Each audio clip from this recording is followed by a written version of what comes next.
Good morning, everybody. So, we have a real serious problem in our country. And again, I want to draw attention to who's the author of this great problem of racism. It's called the Bank of New York Mellon. One of the main authors. Because, see, you can't have this kind of thing happening without somebody paying for it. Somebody bringing it to this head, so to speak.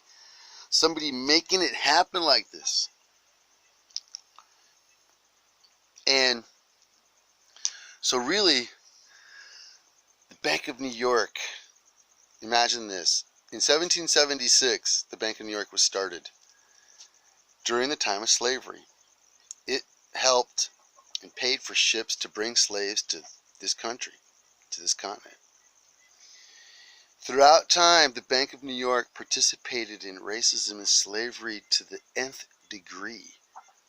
After the Civil War, even during Jim Crow laws, the Bank of New York Mellon didn't let blacks have access to any credit, while white people were able to access all they needed.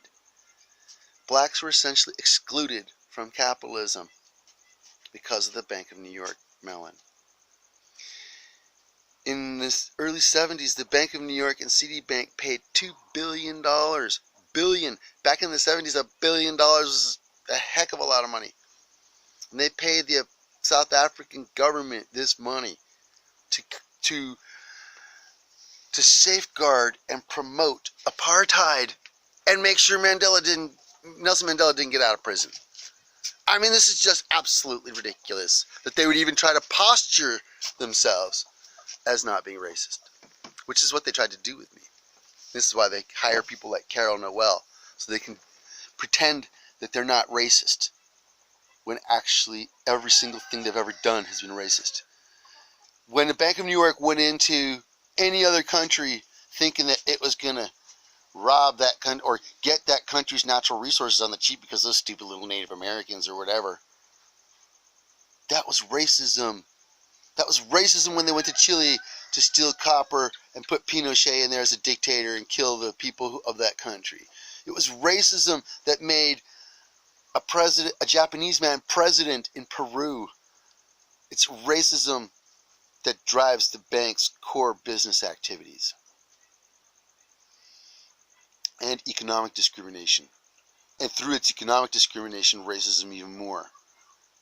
So when we talk about what's the heart of the problem in our country, okay, it's these people who've been in control of the purse strings, you could say.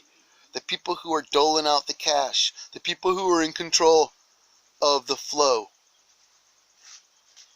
So while they actually probably love this, what's going on, people on the street destroying stuff, it's just going to create more economic need and more loans and more capitalism. And at the same time, the little guy in the streets just kind of destroying things for himself. Not for some rich guy sitting there like Chris Lagnell making $1,000 an hour to tell lies for the bank, sitting somewhere hiding in his home. I heard they're wondering, where's Hollywood during all of this? Where do you think Hollywood is? They're hiding in their homes, cowering in fear. Come on, man. So when we talk about what's the problem, you know, think about this. The expression in Spanish is nada debe, nada teme. If you don't owe nothing, you have nothing to be afraid of. But if people like my brothers, the bank, and others, my ex-wives, are all hiding, they're afraid to show their face. I'm out in the open. I'm telling it like it is. I'm putting my videos up. I even let people know where I am. And I have nothing to fear because I haven't done anything wrong. And I want that to be understood by my children especially. I haven't done anything wrong. I just decided to react to things that were wrong that were done to me. And decided not to accept it anymore. And I had to give up my children because of that. It was a terrible choice. But I had to save myself. So imagine, I'm out in the open. Where are all these other people? They're hiding. Why are they hiding? Because they did something wrong. Just imagine.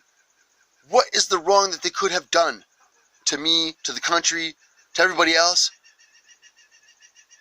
Just think about that for a minute. It's just an amazing thought when you imagine that all those people are hiding somewhere. I'm not hiding. I'm just doing my thing. I decided I always wanted to reforest in the tropics, and I always wanted to have my own mangoes, and I always wanted to have my own fruit. I'm living my dream, and I'm letting everybody know that I am. And anybody who thinks they have a right or deserves to be alongside me has every chance to come be with me and live this dream with me.